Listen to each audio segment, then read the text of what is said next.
Well, everyone, welcome back to a very exciting episode of the Storybox podcast. Today, my friends, I'm delighted to welcome Brandon Showalter to the show. For those of you that don't know who he is, I'm going to let him explain what he does and who he is in just a moment. But I just wanted to touch on a few things. We got connected through the wonderful Jennifer Billick, who is, Brandon would agree with me. He actually said it a moment ago, one of the most important investigative journalists in America right now. She's doing some incredible work in exposing the transgender lie and the utter insanity that's going on at the moment. But Brandon is an opinion writer and social commentator. He writes for the Christian Post and he touches on some pretty deep subjects, one of which I'm very much interested in the subject of euthanasia and assisted suicide, artificial reproductive technology, and surrogacy. And now I've been on a bit of a tangent at the moment in a couple of my videos talking about surrogacy and how that's pretty much the sale of kids. You're buying kids. So I'm Yep. sure we'll touch into all those wonderful things. But Brandon, I'll let you take it away from here. So the audience knows, who are you and what do you do? Well, that's right. Opinion writer and commentator is my latest title at the Christian Post. I've been a journalist with this publication since 2016, done some investigative reporting, and I'm a documentary podcaster. I host the Generation Indoctrination podcast series, currently working on season 4. We just earlier this year released season 3, which maybe we can talk about it. I also have been appearing in documentaries on the transgender horror issue. Been in Tucker Carlson's film, and there's an independent documentary called Dead Name, which profiles several families that have been ruptured by transgender ideology. That's been a big focus of my reporting, with dealing with the family, the pain around all of that. But yeah, been working hard here in Washington, D.C. since 2016, save for a year I took off to go to grad school. But that's been life, and it's been quite a journey. Nothing has changed my perspective of the world more than being in the news business. And author of an ebook called Exposing the Gender Lie, which if you go on my Twitter profile at Brandon M. Show, I've got it pinned at the top there and it's a free download. Well, I appreciate your work. I really do, because it seems like what's happening to a lot of journalists these days is they've succumbed to some kind of delusional madness. And like, I'm going, what is going on? Are you being paid off or something? What are your thoughts Yeah. around what's happening to a lot of journalists? Yeah, that's quite something. I know you've also interviewed Kara Dansky, who wrote the book The Reckoning, How the Democrats and the Left Betrayed Women and Girls. And she argues in that book, and I agree with her, that the most culpable actor in the furtherance of trans ideology, along with the schools, is the media. The Mm. press has been ideologically captured, and I have said in other interviews that I've given, and I'll repeat it here, that they serve as both the chief driver of gender ideology and the protective phalanx around the gender industry, such as the hospital that are giving kids blockers and hormones and doing the awful surgeries on their bodies. The media protects them. Were it not for the media and for the corrupt journalists, we wouldn't be seeing this medical scandal unfold. I very much believe that. You asked what explains it and if they are being bought. Jennifer Billick has made some very compelling arguments. I think that with all of these media conglomerates, and you can't get information through, and I'm sympathetic to her argument, is that they have all these health platforms, and with health platforms is pharma money and all sorts of medical industrial complex money. But even if there isn't, I mean, even if that's not true with all of the money, even if that wasn't true, it can't be emphasized enough just how much of the ideological sort of sympathies just sort of build on each other, where particularly because of LGBTQ sympathies amongst a certain sort of set of people, they just sort of assume that this is sort of the next frontier of civil rights. I mean, I know I'm a biblically orthodox Christian myself who believes in historic Christian sexual ethics, but I know plenty of LGB, identifying, persons, gays and lesbians, who talk to me all the time about how horrified they are about all of the transing of children and whatnot. But all of the LGBT groups are completely, with the exception of the LGB Alliance that was just recently formed in the last couple of years, all of that infrastructure, all of that political apparatus is totally on board with gender affirming care. And so that and they write, media guides for newsrooms, and the Associated Press is captured. And so there's been such a systematic capture, and it sort of plays on the sympathies that a lot of people already had in their minds about how this is a good thing. And so you need to support it, and you need to change language to indicate your support for it. And that's just and that it's neutral, that's actually neutral language.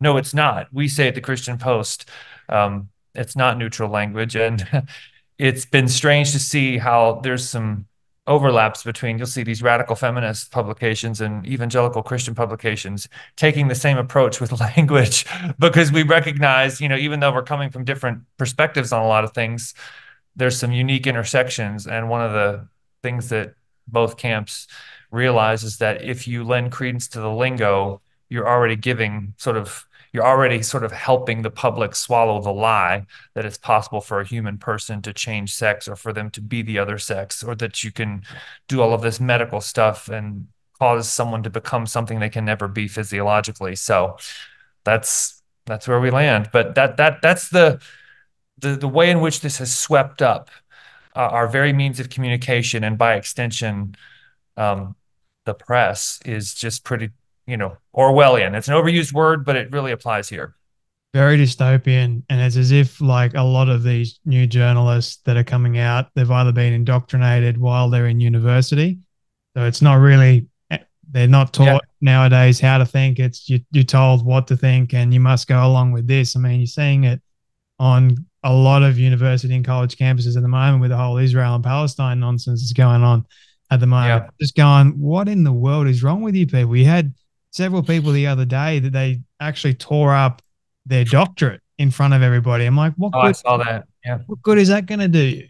And you go on, the Well, madness is just really unbecoming at the moment. And you're right.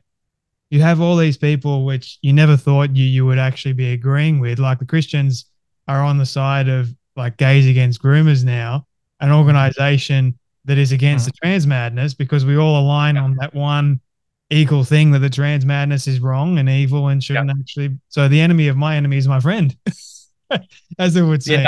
it's been so. I mean, I've gotten phone calls and emails and messages from all kinds of people, very far left-wing people, very right-wing people, people down the middle. It seems to me that because of how existential it is, people really wake up when they know someone personally, especially if it's in their family, and then the real world costs and harms become, like, you just know that there's no other choice but to talk to people you may otherwise not want to talk to, but because reality is at stake, and that's not overstating it, that's what you do. And yeah, to your point about the Palestine and Israel stuff going on, the craziness on the university campuses, I commented to a friend that if anything indicates the sort of postmodern brain rot of the moment, is that you see, I saw, especially at Columbia University, just to name one example, it's kind of where it all started. It's where the hotbed of it was. You see all these Palestinian flags alongside transgender flags. Yeah.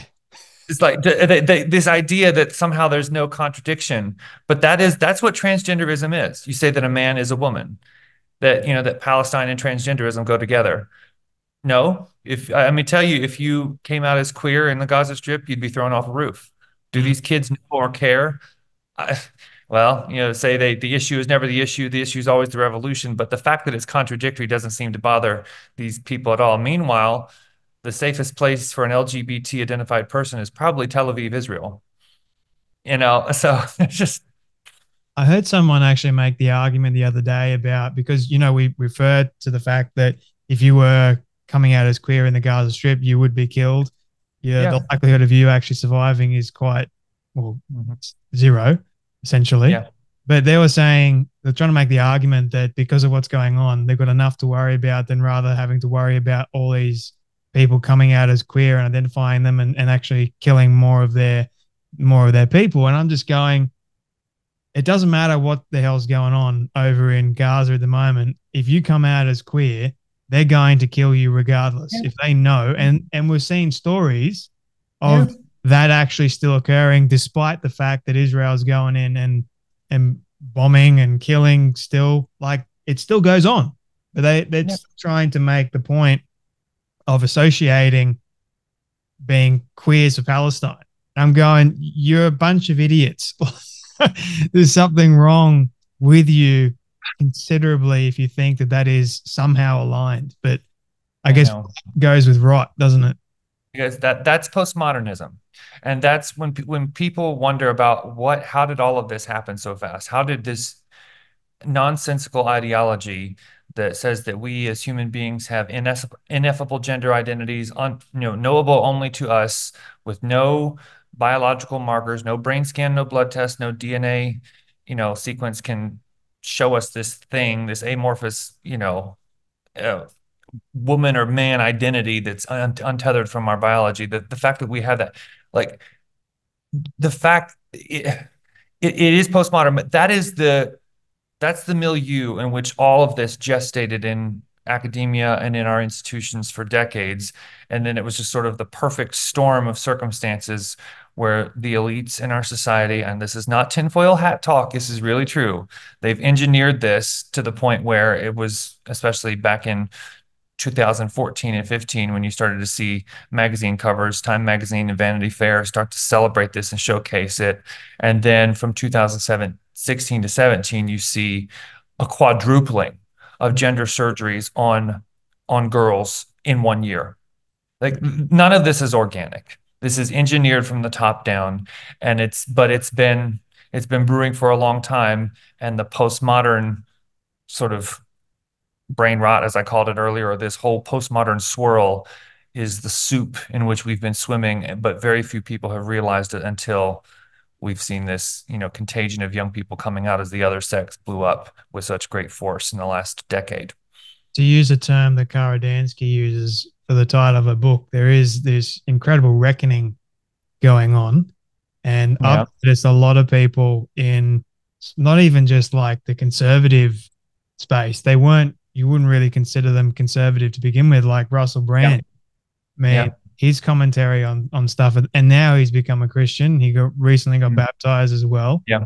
There's Yeah. a lot of people. You got Jordan Peterson. You even had, I think it was famous atheist Richard Dawkins saying that he's culturally Christian Yeah. nowadays. And I'm going, what is people just like they're starting to realize that evil is so prevalent that they're getting sick of the evil and they go, Mm. okay, I want the good. So you get to that Yeah. place in society where evil just becomes so, it's like Sodom and Gomorrah, becomes Yeah. so incredibly incessant within the society. And then people Hmm. just go, enough is enough. We're sick of this. We need Yeah. to get back to baseline reality, please.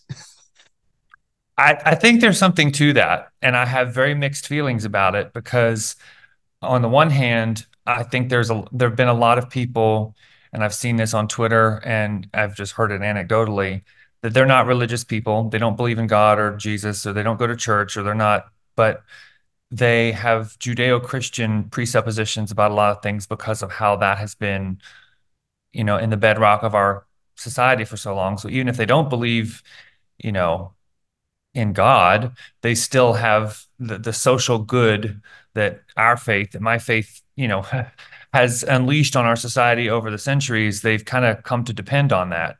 And now that they see those foundations being destroyed, they're like, you know what? I may not be into organized religion, but I don't like godlessness either. Mhm. So I think there are people that are realizing that, actually the Judeo-Christian origins and foundations and norms and ethics are actually good things. The question, though, and as there's been this sort of, I've done so much reporting on this too.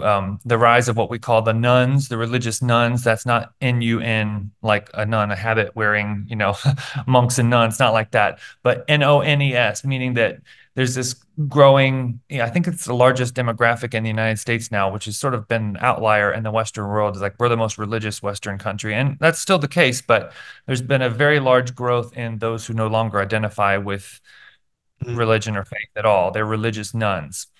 And I understand that. a lot because of some of the corruption and the abuse that happens within churches, and people don't want anything to do with religion. And some people just don't find they, for whatever reason, they leave their faith. And so there's this there's sort of several phenomenon going on at the same time, where you see this emergence of all the craziness of the gender activists and the what I think is sort of there's a paganism that is really roaring its ugly head and raging and tearing apart families and destroying children's lives and bodies. And there's people realizing, actually Judeo-Christian norms and ethics were a good thing. There's concurrently you see this exit from church because of some very real grievances too. So I'm here kind of watching it all unfold, just trying to keep my head, above water and sane, because I see the corruption everywhere, inside and outside of the church, and it's very disorienting.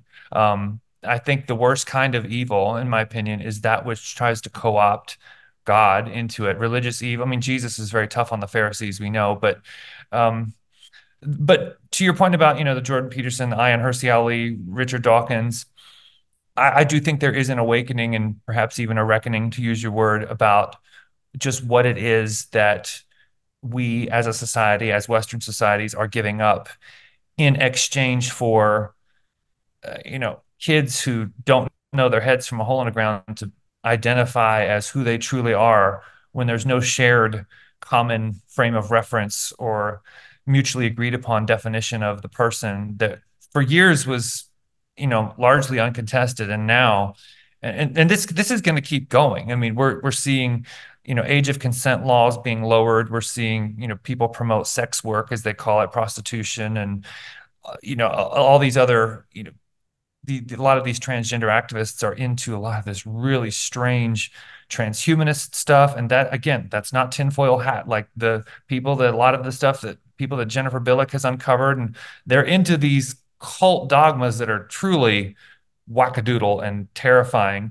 And people can say, oh, that's fringe, that's just marginal, that not very many people believe in that. And I would just tell you, well, 10, 15 years ago, nobody was thinking about giving gender confused kids blockers and putting teenagers on cross-sex hormones that you can get within 30 minutes of a telehealth call at Planned Parenthood. Like, you got to pay attention to this stuff, because what was once very fringe and on the margins can become mainstream, as we've seen, in a very short amount of time. And a lot of these people who are also furthering this, crazy cult dogma and are continuing this, morphing of all of these crazy ideologies, they got billions of dollars to throw around. And so they do.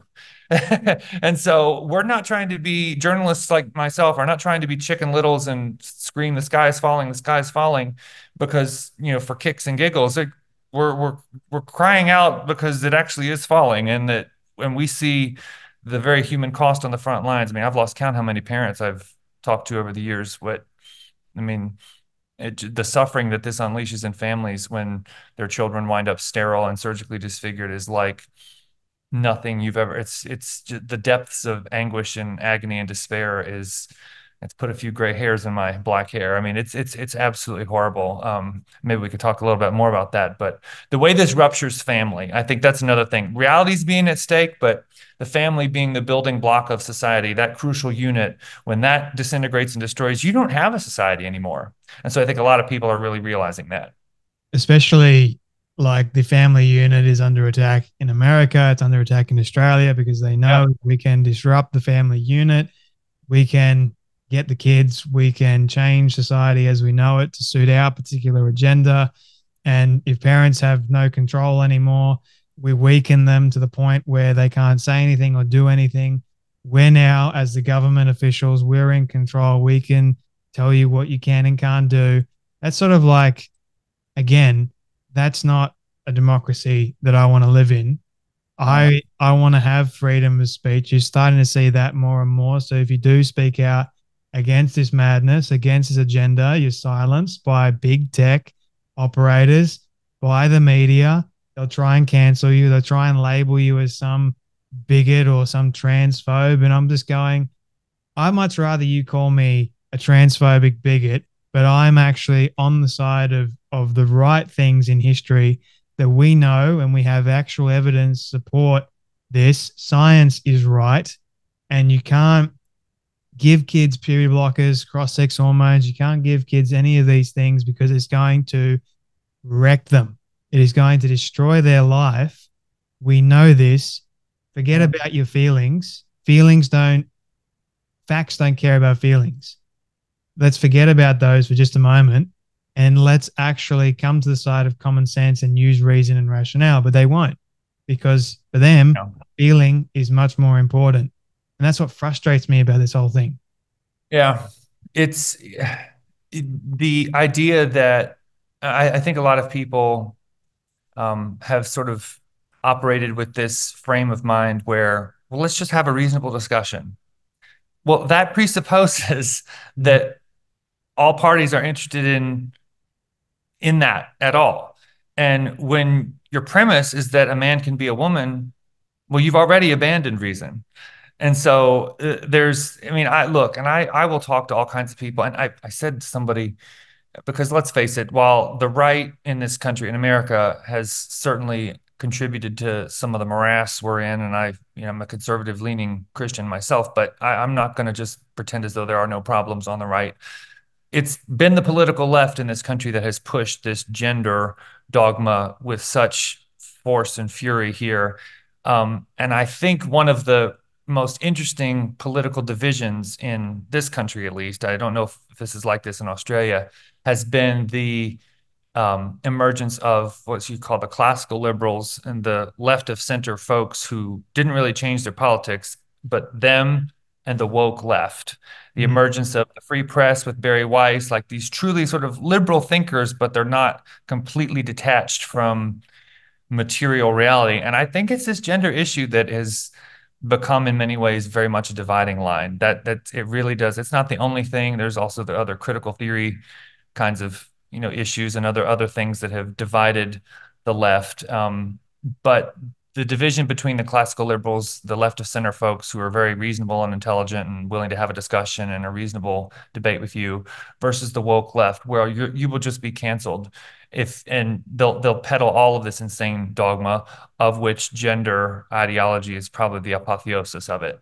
So I don't know. Well, at the same time, I think it's also very valuable to try and have discussions. And I've been on panels to this end where we talk with people who maybe they're not with us as Christians on a certain issue, but there's common ground that can be found, particularly when it comes to medical ethics, medicalization, because that seems to be the foremost concern of a lot of people. There's a lot of things that are debated as gender ideology makes its incursion into public policy with sports and prisons and women's single-sex spaces and all of that. But I think the kicker is the medical harm that's done to young people. That's really, especially to parents and families. If you had to name the most egregious damage that this stuff does, is to children, because it's you're cutting body parts off. I never thought growing up in the Shenandoah Valley of Virginia, I just was talking to my dad not so long ago. So, did you ever think you'd live in a country where doctors would go to work and they'll cut off the breasts of 13-year-old girls? That boys as young as 15 and 16 would have their genitals amputated, and not because there's like cancer in them, but just because of some sort of feeling in their head. The doctors would harvest forearm flesh to make fake penises out of it.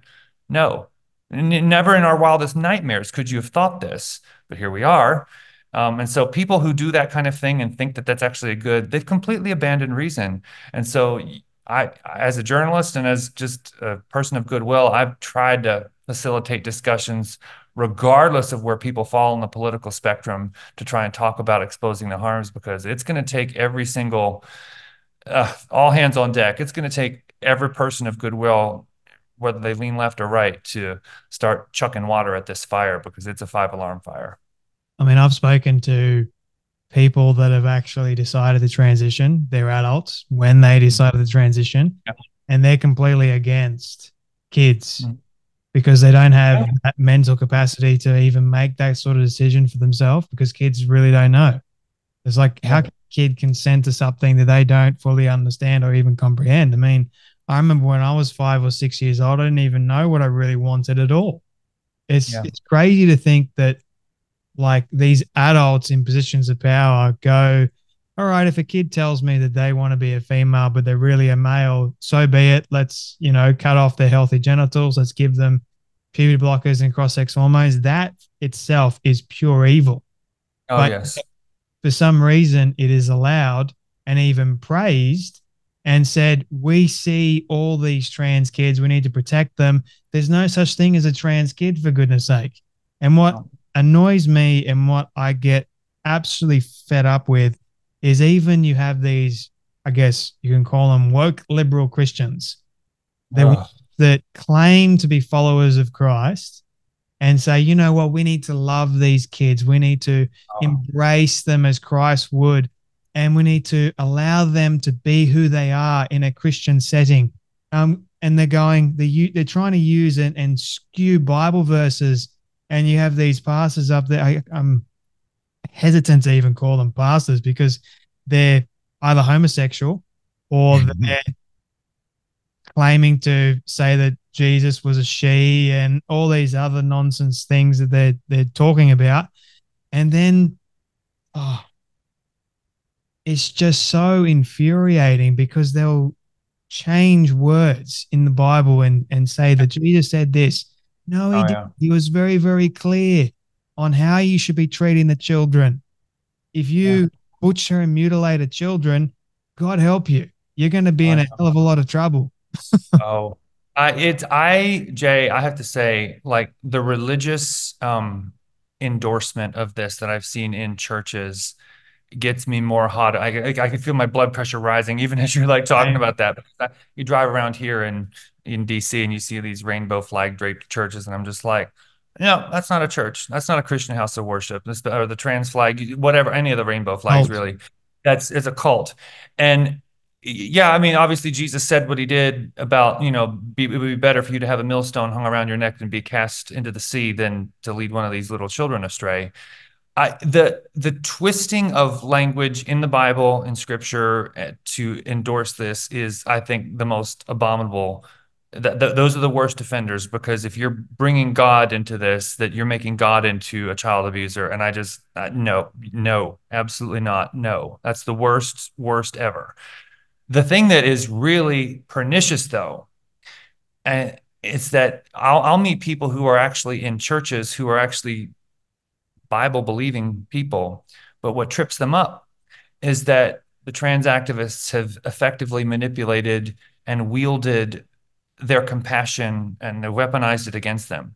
Oh, just try to understand, just have empathy and emotional, support. These are just struggling kids. And look, I don't know, I genuinely, Jay, I don't know a single sincere believer in the Lord Jesus Christ who, if you've actually got somebody in front of you who's genuinely struggling, I don't know one person who wouldn't want to help guide that young man or woman through a process where you're helping them accept their body as male or female, like get some good counseling or therapy if they need it.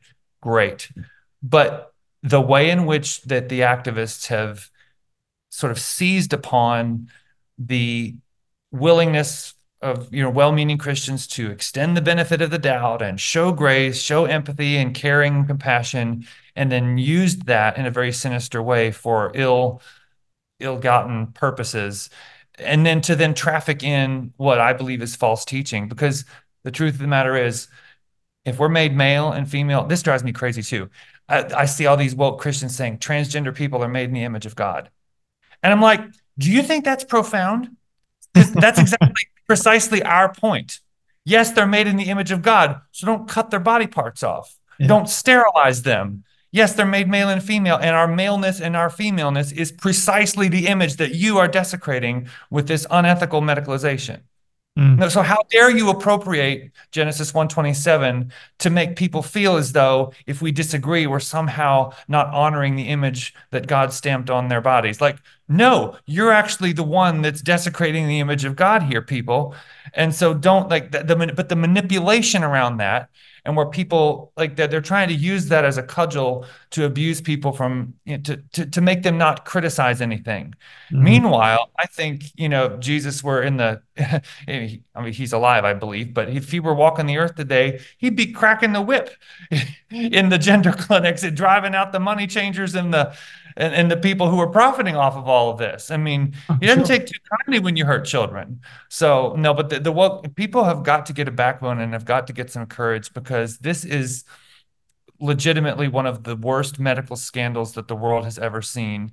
And, faithful Christians through the centuries, the Catholic Church, I mean, obviously, there's plenty of not so great things in history too, but they've spoken out against eugenics. I mean, medical scandals. This is not any different, really, than, lobotomies and thalidomide and opioids, all of these things that are our checkered history, and the Tuskegee. Here, and we experimented on black people. I know that you guys have your issues with the Aborigines in the Australia, but like all that stuff. Faithful Christians have rightly decried over the ages.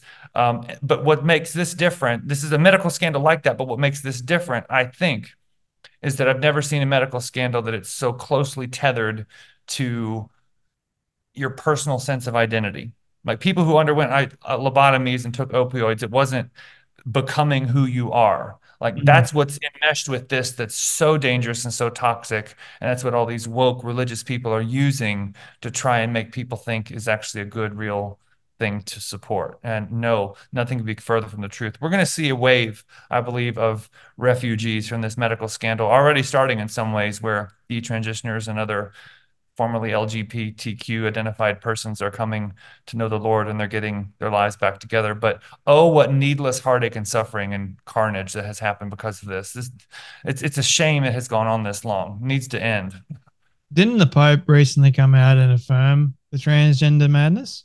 Well, I'm not a Catholic. I went to Catholic University of America for grad school, so a lot of people think I'm Catholic. But the I'm not Pope has, Catholic either. yeah. The Pope actually said some actually very good things about about gender ideology. He's actually come out swinging and talked about how horrible it is, but he's also sent some very mixed signals. And he hosted this luncheon with a bunch of trans activists, and so it's like you have to always watch what Pope Francis does, not what he says. And so Mm. there's some mixture, in my opinion. Some of the things he said have been very good. And he a couple weeks ago talked about the surgeries being so atrocious, and I was gave him a thumbs up that day, but I don't know. Keep a Wolf in watchful sheep's eye. clothing, you reckon? I don't know. I'm not a Catholic, so I'm not say. I live with three Catholics, and they're wonderful, great guys, and they were much more fans of Pope John Paul and Pope Benedict before Francis. But credit where it's due. If he says something good, great. I'll every voice counts. Yeah, it's better than saying nothing, I guess. But it's better than these woke churches, you know, Yeah. you know. I But think when he said, like, he hosted the luncheon, there was quite a few people that yeah, I have seen. They're going, "Oh, no, no, no, no, we didn't subscribe to this. yeah.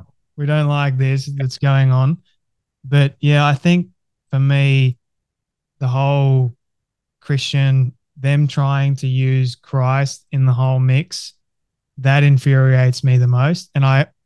sometimes, I don't know if you do this, but I wonder what Christ would do if he Mhm. was like walking the earth. I know he Yep. gets whipped for sure. That's definitely one of the things. But I mean, this is like, I wonder if it was going on during his day. Like, and Well, to your point, to that point, I actually see this as a modern form of child sacrifice. yeah, I do too.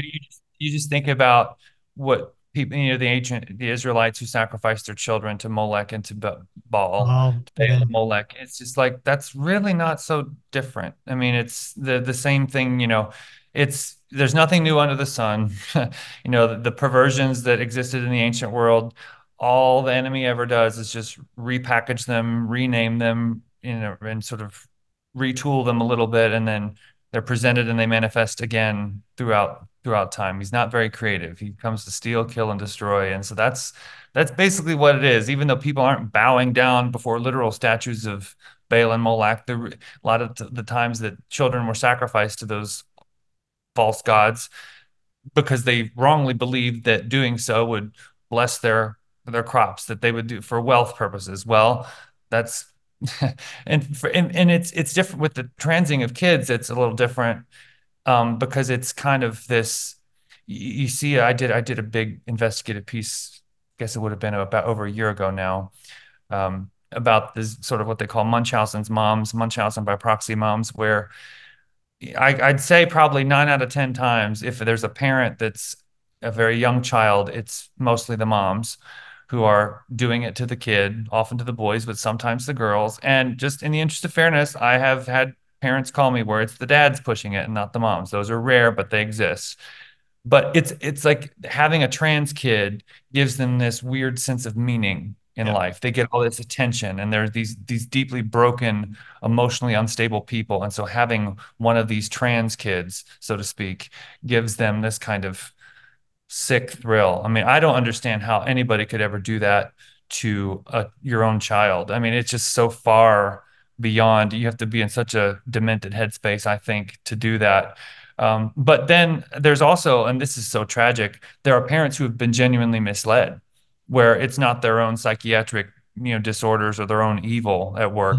Mm. They're coerced or made to panic in these clinical settings where doctors will tell them, if you want a live son or a dead daughter, you allow us to transition your child. And they got the white coats on, the degrees on the wall, great social trust in society. They just believe it. That all the major medical organizations here support gender affirming care, evidence-based medicine. And even in the face of the CAS review and the many systematic reviews that have been done across the European continent, no, it's still, I know it's like this. And I heard Sal Grover in Australia talk about how she's just so frustrated that the CAS report isn't having much of an effect on Australian medicine.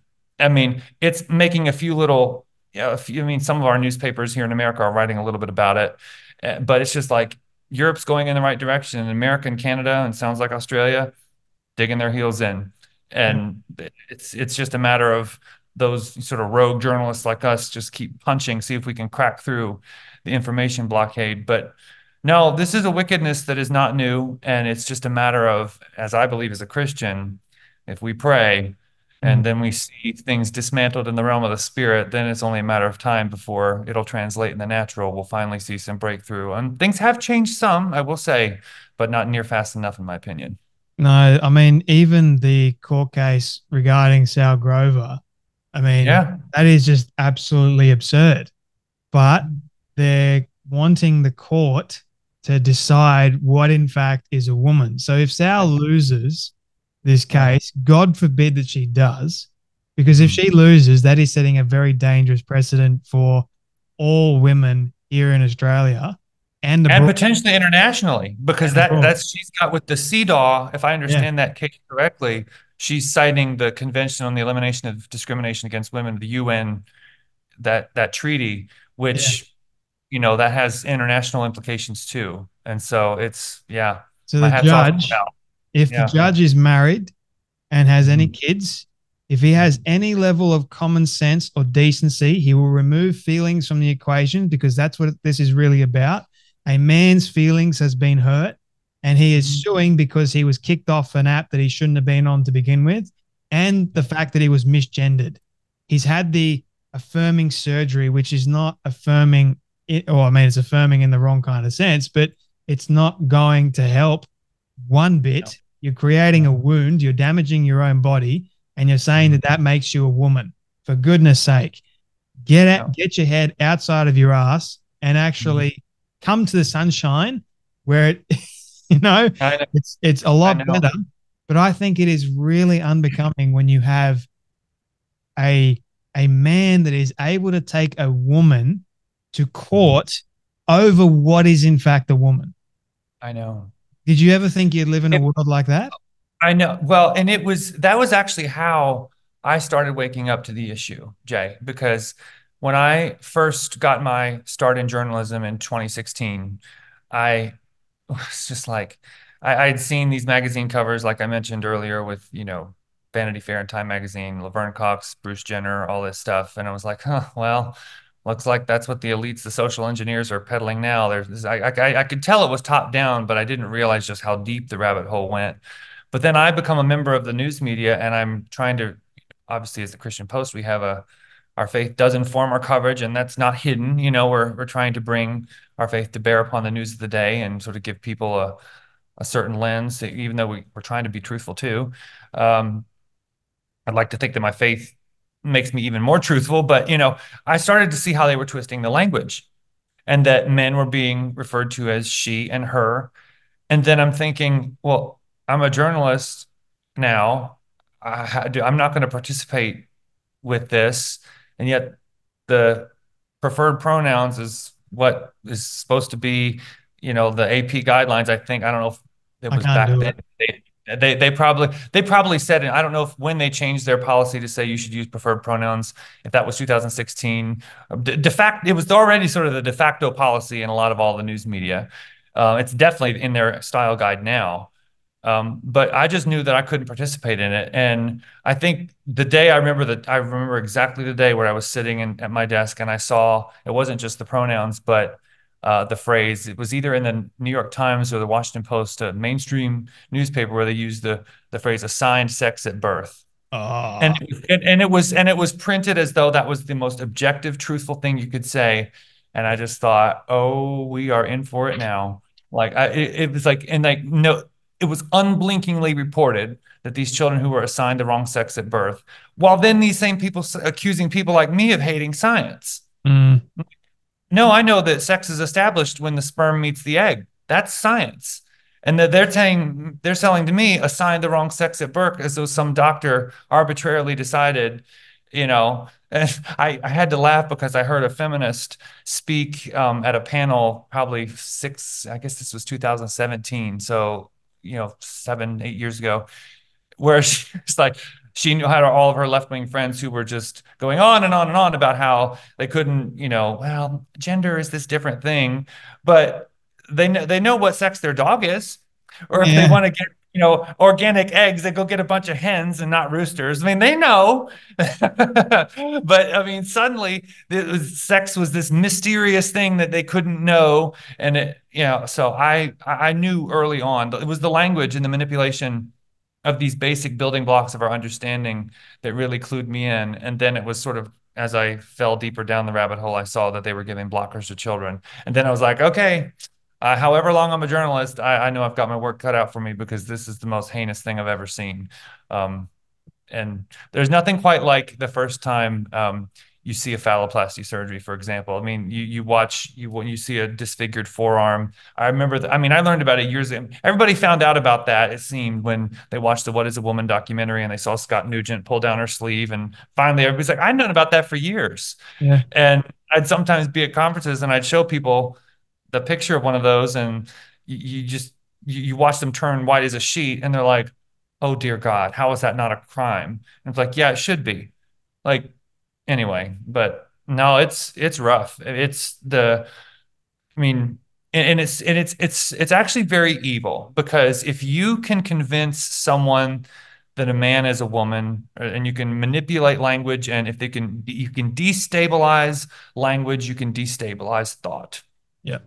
overtake our very means of communication, and then that makes the enabling of atrocities so much easier. You think about the power of what totalitarian groups did and what evil actors did in Rwanda, where the Hutus called the Tutsis cockroaches, where Yeah. Nazis called the Jews vermin, where if you twist and you manipulate language, you can do so much damage because you've caught people in a trap where they don't know how to actually say, no, what actually they're doing is cutting off genitals, gender affirming care. Like, what that you mentioned, sort of affirming surgery for Roxy Tickle in that case. It's like nothing could be there's it's the exact opposite. They're cutting off physically healthy body parts.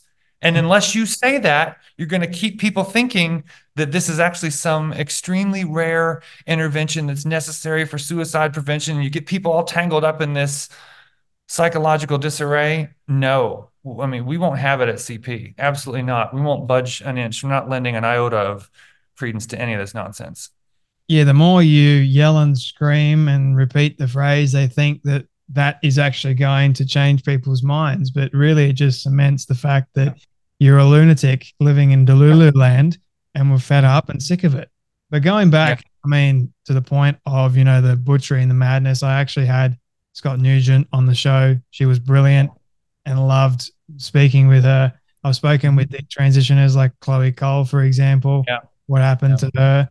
she's a huge advocate for, trying to help the kids and saying, this is what happened to me. I've got complications that I've got to live with for the rest of my life because I bought into this horrible lie. It's a huge tragedy. And then I wanted to make the point of something else that's going on here in Australia. We've got domestic violence issues. Apparently, they were Mhm. saying that, 4 women are killed. I can't even remember the actual statistics now, but it's only good for them to use the term woman when they want to virtue signal and say that men are horrible, demon creating human beings. We must protect women. We must do better. And look, I'm the first person to say that domestic violence is horrible and it should stop. It shouldn't even be there. I know there's some sick men out there and also some sick women too, because domestic violence is for men and women. Although men tend to do it to women on a much bigger basis. But no one seems to be talking about how more men are actually killing themselves every single day or every single week through suicide because they're helpless, they're confused, they don't know what it means to be a man. All these mixed Mhm. messages Yeah. coming, toxic masculinity. They don't know nowadays. Women are saying, he touched me, so he raped me. It's abuse. The Me Too movement has skewed up men's ability Mhm. to, you know, be a man or Mhm. do manly things. And Yeah. they had a rally where our Prime Minister, Anthony Albanese, gets up and a woman started crying because over the fact that he's got no idea what the hell he's talking about. He's just virtue signaling. And my thing is, if you don't know what a woman is, only Mhm. because of this domestic violence, you have no right to stand up there and say that women are being killed and this needs to stop. The only Yeah. person or people that have the right to do that are the ones that know officially what is in fact a woman. Yeah. It seems like the most basic thing because it's not just even about those who are, I mean, the abusers like, Roxy Tickle and the men they're putting in women's prisons and all of sort of the worst offenders. It's that this opens Pandora's box Yep. because I mean, if you cannot defend the rights of a people group if you don't even know how to define that people group. And so this we're only if this goes unchecked and this never should have been introduced, this is a civilizational earthquake because this is a I think I've seen Sal Grover say this too. This is a predator's the gender ideology is a predator's I don't want to misquote her, paradise or something like that. It's like it gives license to the worst possible individuals. And so then you do see this sort of virtue signaling of, oh yeah, we care about women when you don't know. I'm totally in agreement with you there because if we the reason that we have women's rights, that women's rights became such a thing is because we saw such the need for their protection, for them to be able to have the right to vote, for all of this stuff. Like, and so as Kara Dansky says this, and she said, for all of the, eons of time, for centuries where women were not allowed to have rights and, be educated and, have law degrees and participate in civic society, for all that time, men knew what women were. I mean, no one was confused about what a woman was when they weren't allowed to vote or serve on a jury. Now, men are claiming to say that if they put on a dress, they can then turn around and claim to be the most marginalized group in society. No, no. I mean, it's the gaslighting is just crazy. And you've got a lot of feminists even these days Yeah. that are supporting these delusional men Well, thinking they're they're liberal women. feminists, yeah, Oh, big time. which that's debatable. Well, you can say that. I mean, I the radical feminists despise that liberal feminist trash. They think it's a dumpster fire, and I understand why. But no, that's been probably among the radical feminists and others that I know, the most enraging thing that they see is women enabling this madness. They are the social enforcers. Mm. So liberal white women have such a terrible reputation of being the most wretched enforcers of this dogma, policing people, canceling people. It's been pretty bad. Some guys do it too, but no, you definitely see it. It's a What thing. What's amazing, Brandon, here in Queensland, Australia, we have a minister for women who happens to be a real woman who says, and I quote, that trans women are women and we Yeah. must protect Mhm. them at all costs. I'm like, you're dumb. You're Yeah. an absolute ignorant idiot if you believe that trans women are women. I mean, why do you Well, need to put trans in front of woman I know, or I a know. woman? It doesn't make any sense. No, I keep quoting Sal Grover, but she had a very pithy quote about She's that. And brilliant. when she said, she's so good. If you tell me that this just shows what's at stake, something like, if you tell a lie to me that a woman has a penis, I'm not gonna believe a word you say, because if you lie to me about something so obvious, I'm gonna assume you're gonna lie about everything. It's like, that's exactly right.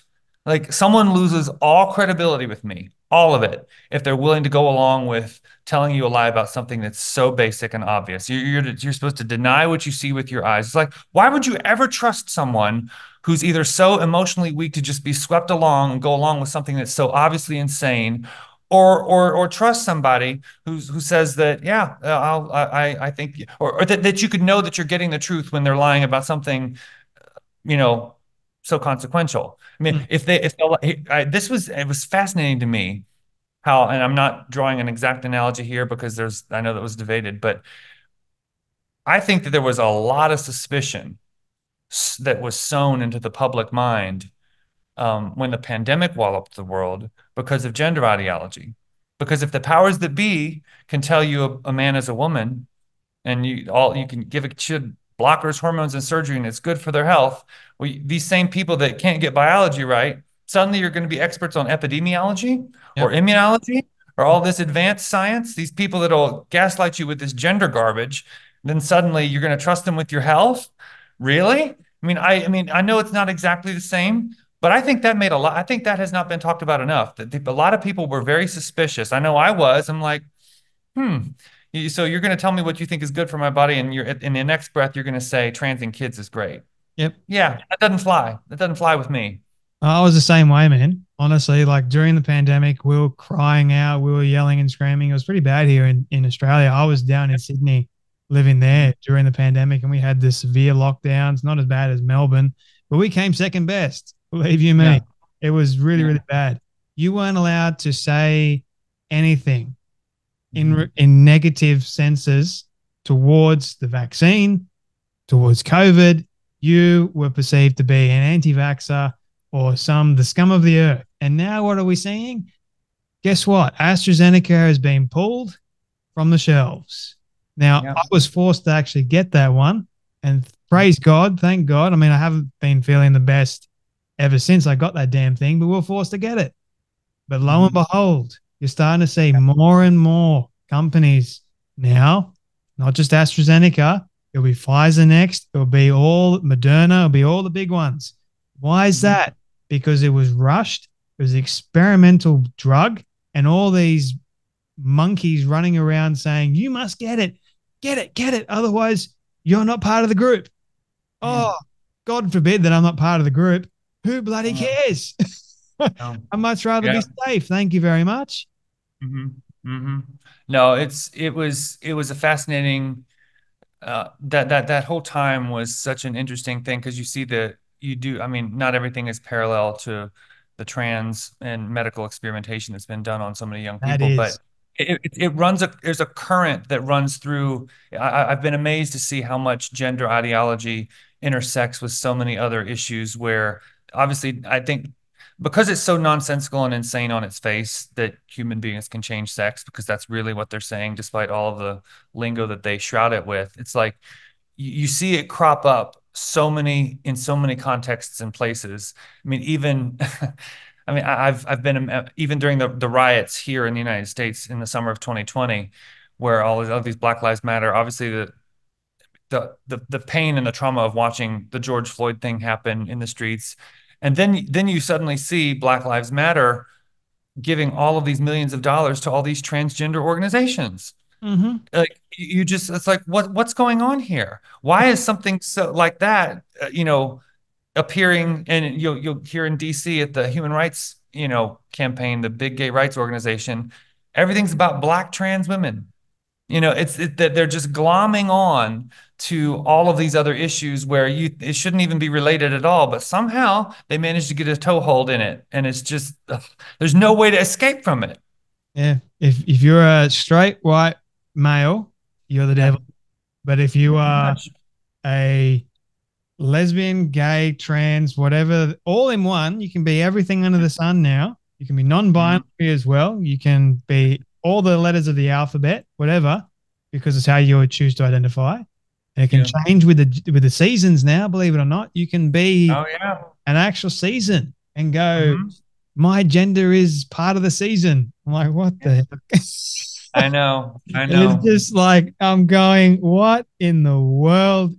Jesus. But I think it's important to not the confusion and all the goalpost moving and all the swirl of all these extra letters.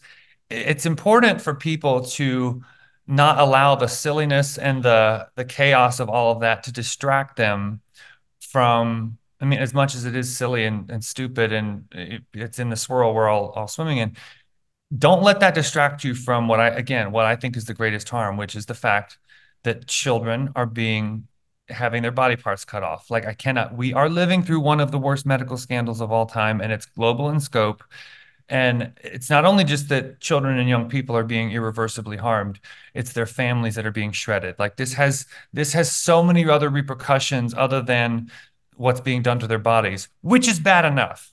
Yeah. Um, and I if people see, I'll yeah. just reiterate, if people want to go to deadnamedocumentary.com, you'll see what this does to families. I'll just briefly describe that film. I was honored to be part of it. Taylor Reese was the director. Um, when we talk about, the abandonment of reason and rationale, I think a great way to introduce scrutiny of this stuff is to um, if you really want to persuade people and like show them what this can cause in the lives of real people, it's to say, let's show you sort of a portrait of what this is like for a family. Maybe you don't want to debate the sort of the gender issues or whatever, but it's like who doesn't relate to, your most intimate relationships? And when you see that when these kids become swept up into this belief that they need to take these experimental drugs or undergo these surgeries in order to be who they are, the repercussions that that has on the parent-child relationship or between spouses or between extended family members. I mean, the ripples of this just don't end. So I would very much urge everybody who's watching this, go to deadnamedocumentary.com and take a look. It is a very moving glimpse at what so many families across this country and I'm sure in Australia are dealing with, because it's the suffering is extensive and it's staggering, but it's a very humane, poignant treatment of that subject, that film is. So definitely check that out.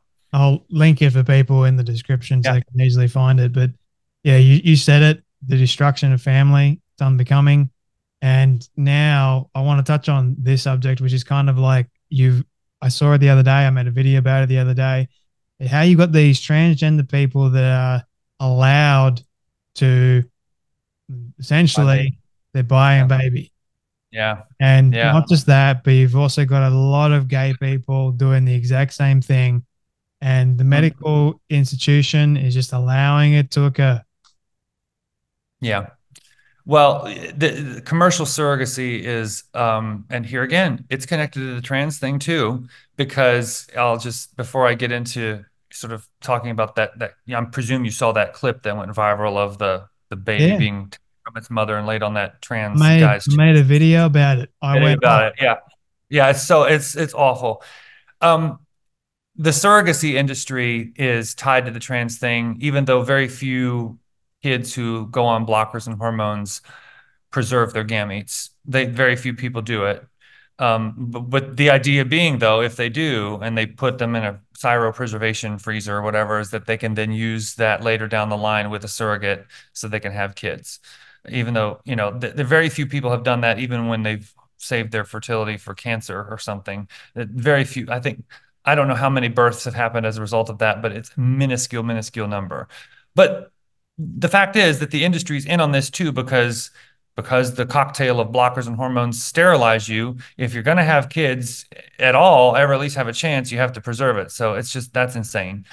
But I'll say, with respect to the surrogacy industry, um, doing what they're doing with that trans thing that you made a video about, I oppose all of it, whether it's heterosexual, homosexual, or trans or anything, Same. because I believe that first of all, it's not an ethical practice at all. If it's not, the Vatican has actually had been very good on this issue where it talks the documents, but you wouldn't even have to be Catholic to believe this too. Is that you instrumentalize the human body to procure a human being for purchase. It's unlike adoption, where you're trying to give a child a loving mom and dad, a home, and make the best of a sad situation. Surrogacy from the start creates a primal wound. You treat a woman like a breeder. You rupture that maternal child bond from the beginning, and then that kid is given to the purchasing intended parents, and whether that's a man and a woman or two men or whatever, that primal wound is there because the baby, and if it, and I'll just say too, if it's a donor egg and donor sperm, the incubator, the gestator, the carrier, the gestational, carrier, which that's more dehumanizing language, Yeah. the mom carries the baby for all those 9 months. Her body is not recognizing that as its own genetic material, and so it wants to reject it, and so these surrogate pregnancies start as higher risk, all of them, because and there's greater risk to their health. That's not an ideological statement. There was this journal article I saw my friend Jennifer Law post today about how, surrogacy is just to be opposed to it is ideological. It's like, no, there's actually very good scientific reason why these pregnancies are very dangerous because, I mean, and then when you get money and the qualms of the parents in them, it's a recipe for disaster. But I think what people had such a primal reaction to that video that you made a video about of that baby. I think it was the guy's sister who gestated it for him. And then the baby is taken from the mom and placed on the dad's chest. It's like that baby needs its mom. Yeah. It's It's crying. it's crying and it wants the babies, newborns are smart. Yeah. Babies are smart. They want to, nurse at the breast. They need that connection right away. And you're just going to rupture that because you want a kid. Mm. I'm sorry if that doesn't just show how just Narcissistic. how much we have exalted the self and what we want, Yep. independent of what a baby needs. And of course, what to add insult to injury, that guy was pretending to be a woman too. And so it's he's making a mockery of motherhood Mm. with that display. And I just today I saw that same guy carrying that baby and just pretending. I mean, I mean, it sends chills down your spine because of you just wonder what are they gonna do? That kid needs a mom, and he's intent. It. We are living in dystopian days. We really are. The fact that his sister was the carrier, I mean, Yeah. does that bring up like incest vibes for you, like as well? That's another It's issue. well, that's actually in surrogacy arrangements, and I would commend to everyone who's watching. The Center for Bioethics and Culture has done, Jennifer Law, I mentioned her name. She's made a bunch of films on surrogacy and all of the dynamics that happen within families when sisters do this, or when every possible scenario that you can think of where a surrogacy arrangement is made. Um, it there are families that don't speak to each other because of the the what that causes within relationships because of not just money, but the health complications and all kinds of other things. But it is there's actually a Marxist feminist by the name of she's a Swedish woman, Kasia Ekis Ekman, who she wrote a book called Prostitution, Surrogacy, and the Split Self, Mm. where she makes the analogy that surrogacy is actually like prostitution's little sister. You're renting a woman's body not for sex, but for reproduction. Yeah. And I agree with her. I'm not a Marxist, but she's correct about that. Like you don't get to appropriate a woman's body to be a breeder for you. I mean, people talk about the Handmaid's Tale. Hello? I mean, that's what this is. It's treating a woman as though she's your reproductive slave. And I mean, it's hard to even believe that we're living through as if the trans thing isn't crazy enough. Trans thing isn't crazy enough. The idea now that people are being paid to be breeders, and Hollywood celebrities do this. You'll never see Jennifer Law says this all the time. You'll never see uh, a Hollywood celebrity offering to be a surrogate for her low-income housekeeper. It's the poorer women who are exploited and they're preyed upon by these third-party reproductive operators and surrogacy pimps to breed for rich people. Now, I wish, and some women are enticed by the money. I still think it's an unwise and immoral choice that a woman makes to offer to be a surrogate. But how I was speaking earlier about the weaponization of compassion. Some women are enticed by this notion that they just want to give life. It plays upon their emotions that they want to do something kind or nice for a family who wants a child and can't have a child. And that's those stories kind of appear in the debates over surrogacy where, oh, well, I had uterine cancer. I can't have my own child. So my sister's going to do this for me. No, I'm sorry. No, you don't get to exploit and put another woman at risk. But just because, and it's a sad situation. I understand people want kids, but there has to be a line drawn from a medical ethics perspective. And I just don't think you can ever do this in a morally licit way. None of it.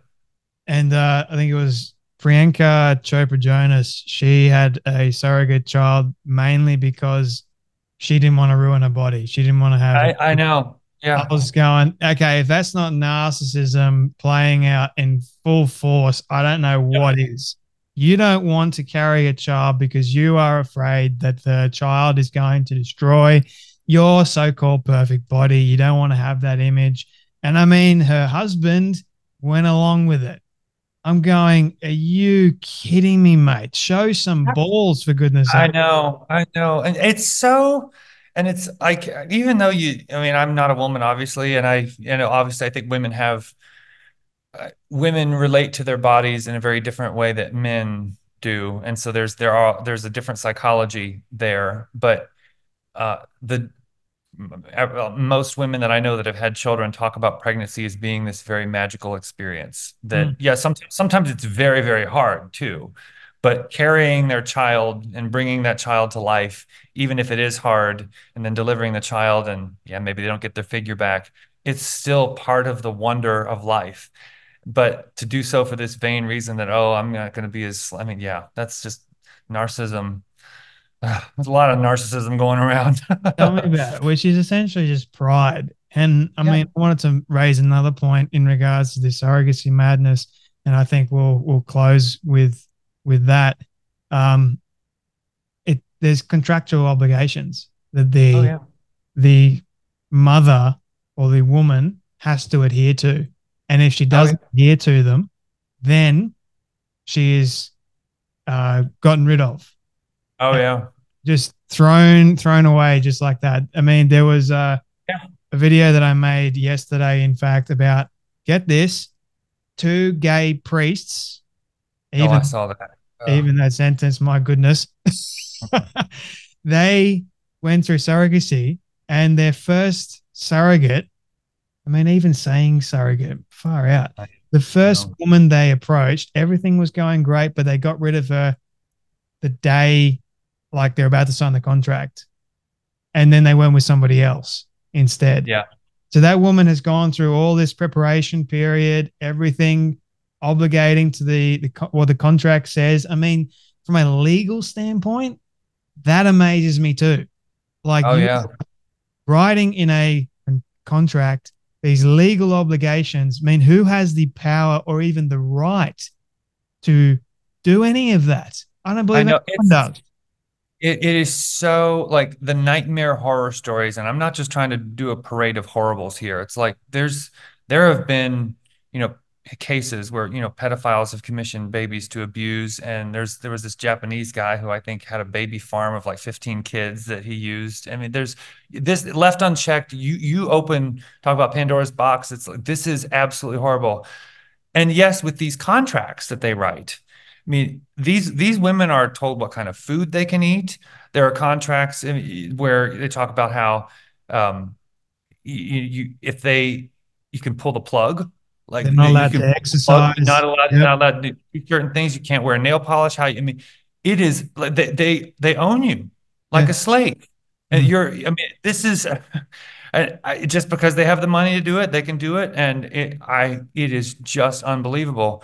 Um, the the thing about, oh yeah, and I would know I was going to say the misogyny in this, and some people say that word's overused. I don't think it is, especially not in this context.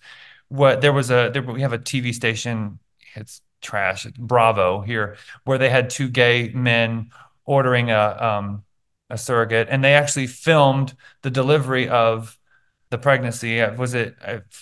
They were house flippers. I forget their names, but I remember seeing this and just my jaw hitting the floor, where the surrogate mother didn't want her delivery process to be on camera, but it was there anyway, and she was putting up such a fight about it because it's hard to give birth, and you don't want that kind of thing. And the gay Bravo TV show guy actually said, and I quote, "Well, I guess we won't be using her again." Like as if they were going to use someone else to have another baby for them down the road, and they're not going to book her as a surrogate again. But he actually made that comment. I think the child's name was Monroe. I just remember it's just kind of like you see these things, and this is on a television show where of like people that you're supposed to sort of like and appreciate. And so you got Jazz Jennings getting his genitals cut off on that show, and on Bravo you've got women being breeding slaves and talked about in the most degrading way. It's just we are in an age of propaganda and psychological manipulation like we do not believe. And as our friend Jennifer Billick would like to say, it's a beautiful thing to have an uncaptured mind and to be able to see, get out there and touch grass and interact with the real world and not be enmeshed in all of this trash all the time, because the forces that are competing to sort of dominate your mind and make you think that all of this stuff is just peachy keen and great. Now, stay human, folks. Stay human. I'm so glad that I live close to the beach. And what I'm going to do after this is go touch some sand. Go touch some sand. Find some serenity, my friend, because this stuff really does weigh on the spirit. And there's been a couple of times where I've had to take a break away from doing videos and away from Twitter, away from just everything and decompress, and then come back to it when I feel mentally able to and mentally stable. Because it really does unstable you, which I find amazing in of itself, that something like this can really unstable a person, which just goes to show you so how important. It is. It's so important to have conversations like these so that people know that you're not crazy. And Yeah. I know we're going to close here, but if you want to hear more of what we're doing at the Christian Post, go to generationindoctrination.com, and that's our documentary podcast series. And we explore these issues from so many different angles. We got an episode in season 1 about the women in prison issue. We talk about the medicalization. We talk about the family fracture. It's all there, generationindoctrination.com. It's also on all podcast platforms, but you're not alone. We're a lot of thinking people out there that are very much like you, and there are people who are resisting this scourge. So check that out if people are interested. Well, I'm grateful for you, my friend, and thank you for joining me today and having a conversation with me. We maintained our sanity throughout. Yes, we did. Thank you, Jay.